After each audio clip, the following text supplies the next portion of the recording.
Hello, my name is Dr. Carl Couch, and it's my privilege to serve as president of Baylor Quality Alliance, our accountable care organization. BQA is really an organization of physicians and hospitals and other providers of care who've agreed to come together to form an alliance to improve quality and to reduce cost and to clinically integrate across the care that we're delivering. We are happy to invite physicians throughout the Metroplex that are part of the Baylor healthcare system to be part of BQA. I've actually had a conversation recently with Dr. David Winter that was filmed, and I'm going to show you some of the clips from that conversation that begin to answer some of the questions that you might have about BQA. At this time, any physician is invited to join. We welcome primary care physicians, we welcome specialty physicians, and we'll be traveling throughout the Metroplex over the next couple of months in our different hospital communities to present the story of BQA, what we hope to accomplish, and how you can be part of that.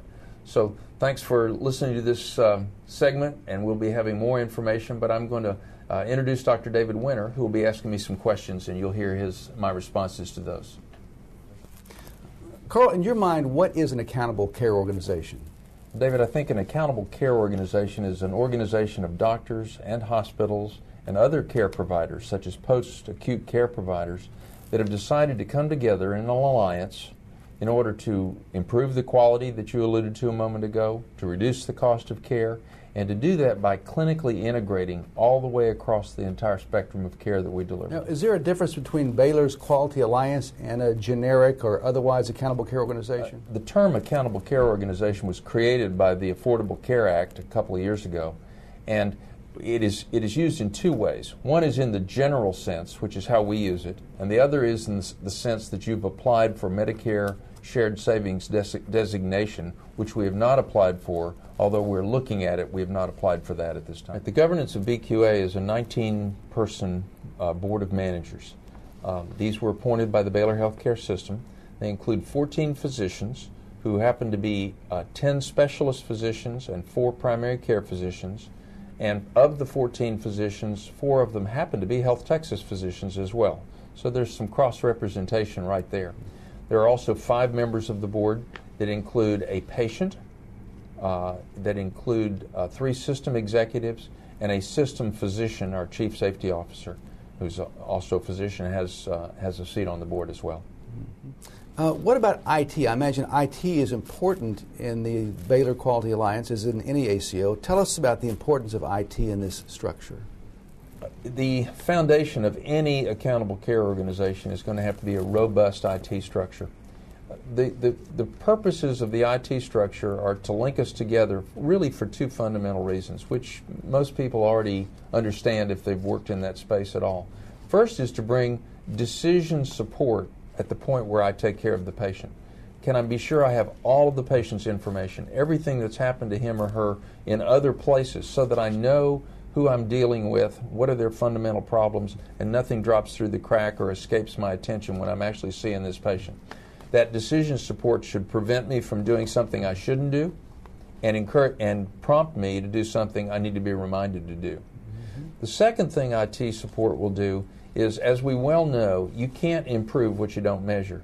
So IT brings data that we use for our own internal performance evaluation. Yes, there's a cost for everyone to join the BQA. The cost is $1,500. The actual fee itself to join BQA could change over time. Right now, the board of managers of BQA has said that at least for the first year it's $1,500, but that could change subsequently, depending on our growth and whether we need additional members after a period of time. We've talked about quality, what's in it for the patients. How about financial advantages? Are there any financial advantages for physicians who join BQA? I think that there are some potential financial advantages. Most physicians don't anticipate that in the future incomes are going to rise very, very substantially. In fact, most people are worried about how much decrease they're going to have in their income as they face the financial future. I hear that a lot, and I think that's a pretty universal concept. I think we probably will see that a patient-centered medical home, if it's effective, probably has the opportunity for some new revenues and the ability to perhaps enhance the income of a primary care doctor a little bit. Will it be a lot? I don't know. I doubt that for anyone it'll be a tremendous amount of money. The other is participating in reward distribution. I think offers a an opportunity to modify or soften any decrease that doctors may experience in terms of their fees, but it does offer some opportunity for some reward for that. No one's going to get rich in the economics of healthcare as we go forward, because we're all facing decreasing resources. But I do think it offers some opportunities. Give us your vision of how the Baylor Quality Alliance is going to change healthcare in the next 5 to 10 years. You know, I think the whole success of whether it does change healthcare or not really hinges on our ability to achieve true clinical integration. Dr. Berwick, the head of CMS, says that 40% of all the cost of healthcare in the United States is pure waste. Waste from failing to do the right things, waste from doing too many wrong things or things that people really don't need. And our ability to reduce that waste provides both an opportunity and a challenge. But if we're successful in that, then we locally may be able to achieve a clinical integration and make a real difference in that for the market that we serve. And when you say clinical integration, what does that mean to a doctor practicing medicine today? What does clinically integrated mean?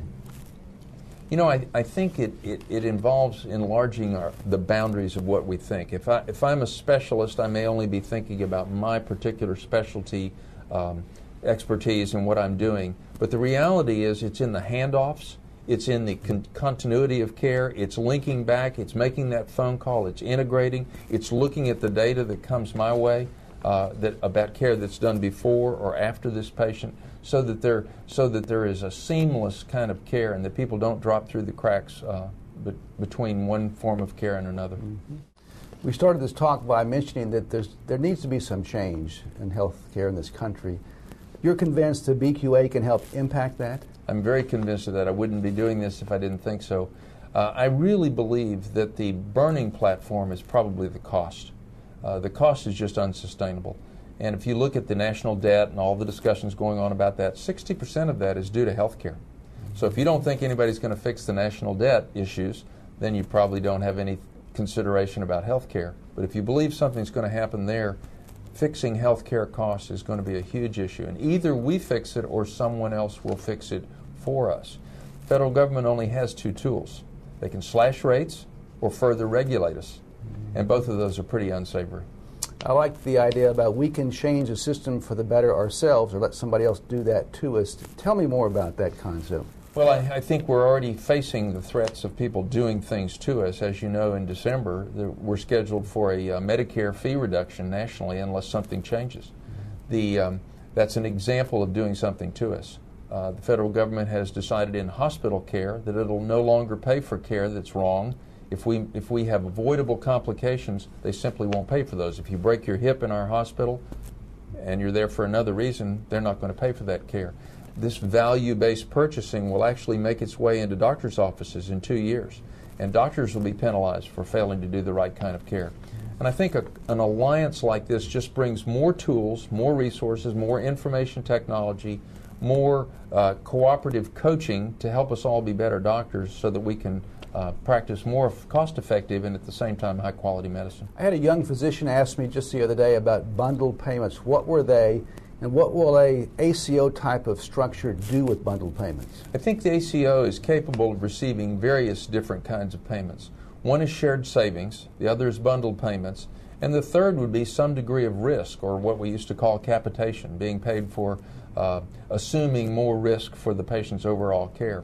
Bundled payments, to answer your question, is where the hospital and the physician receive a single fee that they will have to divide between themselves, which causes the physician to want to work closely with the hospital to absolutely drive out any waste in that process and make sure that it's a highly efficient process, so that theoretically there's money left over for both the physicians and the hospitals to split. Do you see the accountable care organizations as different from the HMOs and the capitated world they were striving for? Great question. I do.